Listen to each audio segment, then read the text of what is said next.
প্রবীরদা এমন একটি লোক যাকে ভালো মানুষ হিসাবে ইন্ডাস্ট্রি ফার্স্ট সেকেন্ডের ভিতরে রাখা যায় 100-এ 100, এটা আমার দৃষ্টিতে ফার্স্ট সেকেন্ডের ভিতরে উনি মানুষ হিসাবে।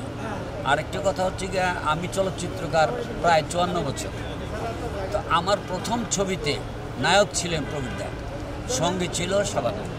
ছবিটির নাম লিডার। যে কোনো কারণবশত 80% শুটিংয়ের পর আর হয়নি। তো প্রবীরদার কথা বলবো কি, অনেক কথা বলা যায়, এখানে তার বলার সময় নেই। এখানে অনেক লোকজনের ইন্টারভিউ নেবেন আপনারা।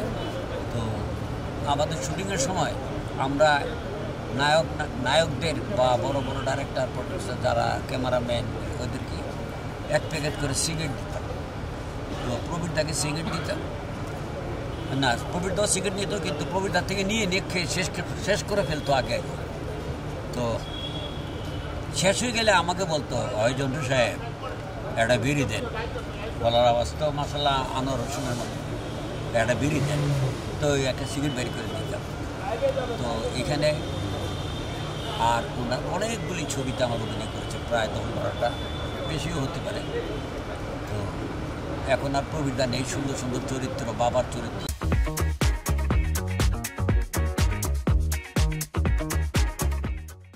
বড় ভাইয়ের চরিত্র, এগুলি করার মতো লোক এখন নাই। আমরা চলচ্চিত্র নির্মাণ করি, এমন একটা পজিশনে আমরা আছি, ভালো একটা বাবা নেই, ভালো একটি মা নেই, ভালো একটি ভাবি নেই।